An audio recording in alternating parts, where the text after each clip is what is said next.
We start off this segment in Zimbabwe, which of course has invited bids for stakes in up to 8 loss-making state-owned enterprises, including its national airline and power utility, to help plug a ballooning budget deficit. President Emmerson Mnangagwa, who took over from Robert Mugabe 2 months ago, is under pressure to deliver on his promises to ease spending pressures on the budget and revitalize the economy, which collapsed especially after violent and chaotic seizures of white-owned commercial farms in early 2000s. Zimbabwe's budget deficit hit $1.82 billion, or about 11.2% of GDP in 2017, from an initial target of $400 million, while its economy hardly grew in 2016. Zimbabwe either partly or wholly owes 92 companies, most of which have been making losses for years due to mismanagement, high operating costs and old equipment. In 2016, 38 such parastatals ran losses totaling $270 million. National airline Air Zimbabwe, which runs four aircraft, is sitting on a more than $300 million debt pile, while railway operator National Railways of Zimbabwe recently received a $400 million recapitulation from South Africa's Transnet. And to the global oil market now. Oil prices hit fresh 2.5-year high today and were at levels last seen at the start of the commodity slump in 2014 and 2015, with markets tightening amid tensions in Iran and due to ongoing OPEC-led production cuts.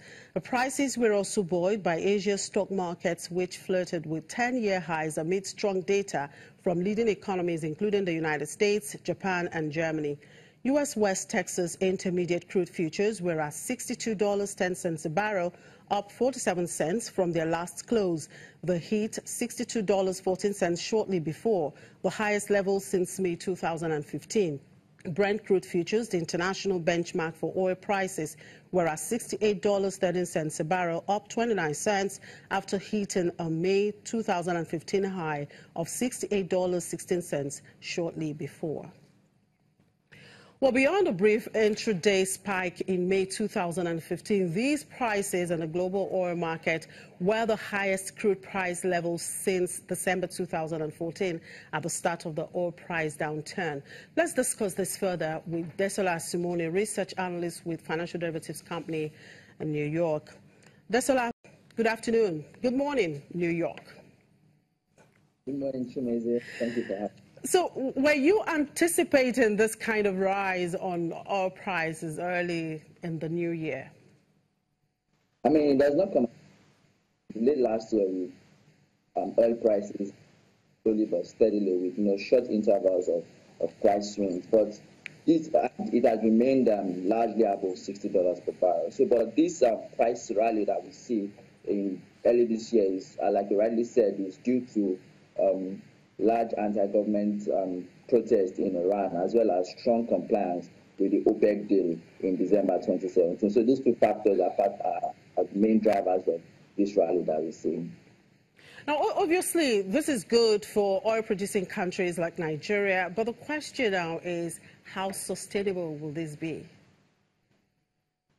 Well, like I said earlier, since I think November 2017, prices have remained largely above $60 per barrel. So we do not. It's safe to assume that we have a new price floor of $60 per barrel.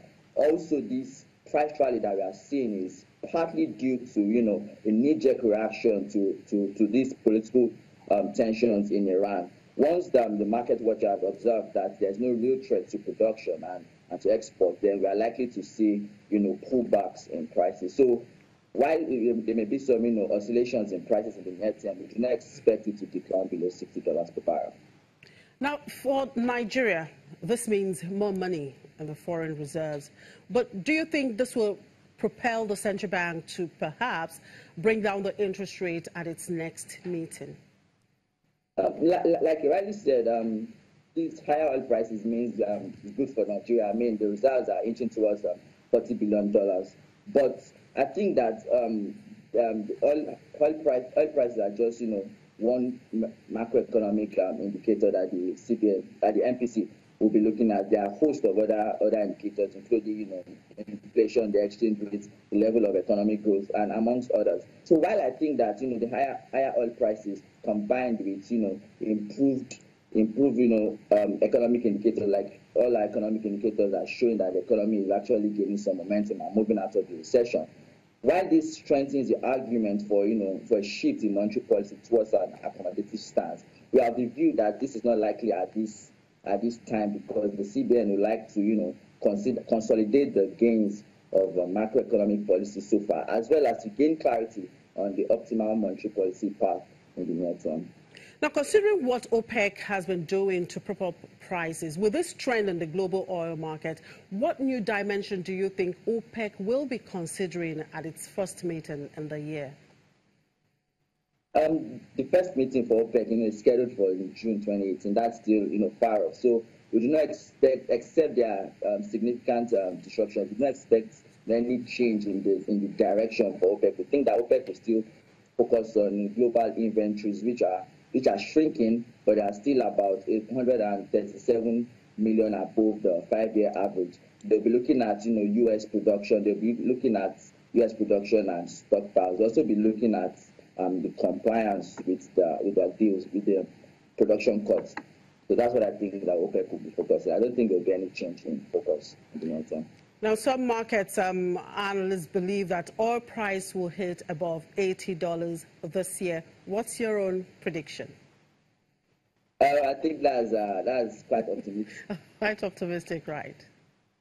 Quite optimistic. I think that Goldman Sachs forecast that oil price would average $62 per barrel, but the consensus of the forecast is that oil price would average about $58 per barrel, but it would it will oscillate between, it may oscillate to as low as $48 per barrel, and as high as I think $75 per barrel. But the main factors that could affect oil prices in the short term is like I said, the compliance to the OPEC production deal, the U.S. production, especially the U.S. production and crude stockpiles. That poses a major threat to the OPEC production deal, and also geopolitical tensions in Iran and in the Middle East also could affect the price. But generally, we think that it would average around $58 per barrel in 2018. Well, I join those that are optimistic to be optimistic. Thank you very much, Desola, for your time.